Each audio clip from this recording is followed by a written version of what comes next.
En 1998 los cubanos les advirtieron a los venezolanos: tengan cuidado porque Chávez se escucha igual que Fidel Castro a principios de los 60. ¿Y qué hicieron los venezolanos? Se burlaron de los cubanos, les dijeron exagerados, estaban fantaseando.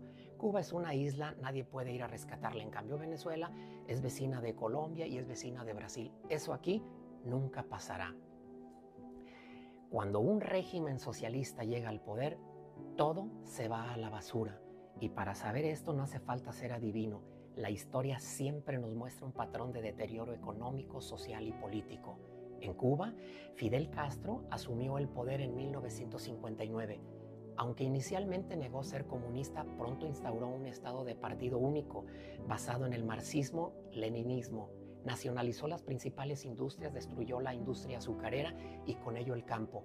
Miles de empresas fueron expropiadas y la centralización económica provocó una escasez crónica de alimentos y bienes básicos. En Venezuela, Hugo Chávez llegó al poder en 1999 con su llamada Revolución Bolivariana. También negó ser socialista una y otra vez. Sin embargo, tras consolidar todo el poder en sus manos, su gobierno nacionalizó más de 1000 empresas entre 1999 y el año 2013, incluyendo la industria petrolera y el sector agrícola. Cambió la constitución para perpetuarse en el poder, eliminó los límites a la reelección, debilitó las instituciones democráticas como el poder judicial y el poder electoral. ¿Les es familiar esto? El resultado: hiperinflación de más de 1 millón porcentual, escasez de alimentos y una migración masiva de más de 7 millones de venezolanos. Es importante que, si hay interés en conocer el socialismo latinoamericano, se conozca qué es el Foro de Sao Paulo, que por cierto tuvo lugar por primera vez en Brasil en 1990. Ahí es donde nace el populismo de izquierda en América Latina. ¿Por qué? Porque en el momento en que Fidel Castro fue exitoso y trajo el comunismo por primera vez a América Latina en 1959, el resto de los países latinoamericanos lo que hicieron fue imitarlo a través de guerrillas marxistas. Guerrillas como las de Guatemala, El Salvador, Nicaragua, Perú, Uruguay, Argentina y por supuesto la más conocida de todas, la FARC en Colombia. Todas estas guerrillas marxistas no surgieron por casualidad, venían financiadas por la extinta Unión Soviética con entrenamiento cubano. Pero en 1990 un hecho significativo cambiaría la historia. Cae el muro de Berlín y la Unión Soviética se desintegra. Ya no habría más apoyo de la URSS a Cuba para los actos terroristas, secuestro, etc. Apoyos que se requerían para dotar de armamento a las guerrillas. Fidel Castro, un hombre visionario, comenzó a darse cuenta desde 1987 de que la Unión Soviética estaba colapsando y empezó entonces a buscar cuál sería la estrategia para mantenerse en el poder. Porque Cuba, al ser una isla, necesitaba recursos que vinieran de afuera. Y si no iba a estar la Unión Soviética, ¿cómo iba a sobrevivir Castro en el poder? Entonces busca a un joven marxista, sindicalista, carismático y muy querido de una de las naciones más ricas de América Latina, Lula da Silva, en Brasil.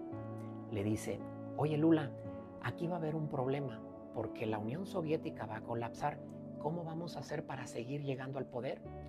Y así organizan en 1990 en Sao Paulo, Brasil, el primer foro, que por cierto se reúne cada año.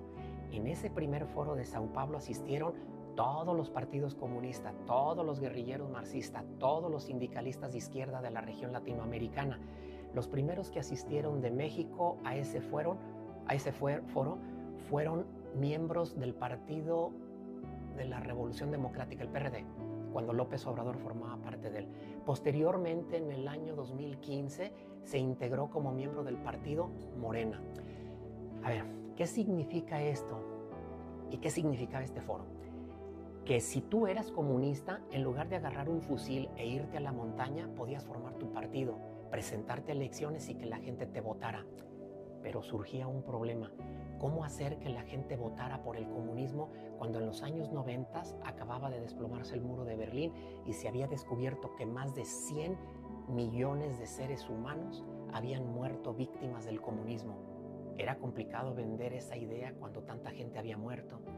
Entonces, había que encontrar una forma de manipular la democracia.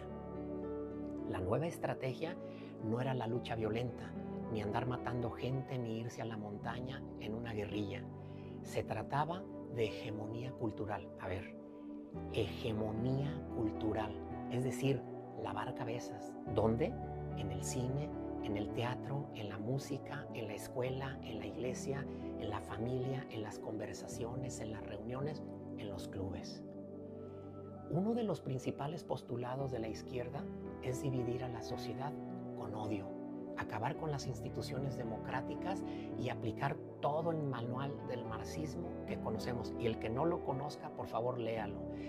El primer presidente que lograron colocar en el poder fue Hugo Chávez, lo cual fue una excelente noticia para Cuba, porque justamente el peor periodo de hambre y miseria que los cubanos vivieron fue de 1990 a 1998, el famoso periodo especial. Y hasta que no entró el petróleo venezolano a reemplazar la ayuda soviética, Cuba no pudo sostenerse. A ver, hablemos del famoso bloqueo a Cuba. Si eres de los que victimizan a Cuba por ello, aquí te va. El motivo principal fueron las nacionalizaciones ilegales por parte de los revolucionarios cuando Fidel Castro llegó al poder. 3.500 empresas norteamericanas fueron arrebatadas de sus dueños. Imagina que llegan a tu negocio con armas y te dicen que ya no te pertenece. ¿Qué hizo Estados Unidos? Reaccionó con una serie de medidas económicas y políticas. El descaro de Cuba fue ofrecer compensación, sí, pero en sus propios términos. Bonos de deuda con un plazo de 30 años y un interés del 2%. Una burla. Los estadounidenses, molestos, impusieron sanciones, entre ellas el famoso bloqueo. Pero en teoría no es un bloqueo, sino un embargo comercial que históricamente ha sido vulnerado de ambas partes. España, Canadá, Francia lograron acuerdos con Cuba para compensar a sus ciudadanos. De las expropiaciones, más de 150 centrales azucareros y más de 1.8 mil millones de dólares de aquella época fueron robados. Ningún empresario norteamericano recibió compensación alguna. Pero a ver, yo digo, ¿qué importa el bloqueo? Pues no dice el manual del comunismo de Karl Marx que llegará a ser una sociedad autosuficiente. Entonces, ¿qué importa el bloqueo? No. Desde mi punto de vista es puro pretexto para seguir manteniendo un régimen autoritario en el que los únicos que se benefician son los líderes, mientras el pueblo, como siempre, paga con sufrimiento y miseria. En estos países que menciono, se han vulnerado todos los derechos humanos, la dignidad como persona. No puedes manifestarte libremente porque los encierran. El ejemplo claro está en Cuba. Hace unos días un hombre fue sentenciado a 4 años de prisión por grabar un video en el que se ve a personas formadas cargando gas. Por favor. En nuestro país, México, es como el Titanic. Vamos para abajo, pero con los pasajeros aplaudiendo. El que quiera adentrarse más a esto, yo acabo de leer un libro buenísimo, se llama Parásitos Mentales, es de Axel Kaiser, es un economista, abogado, historiador, filósofo chileno. Se los recomiendo, está muy interesante.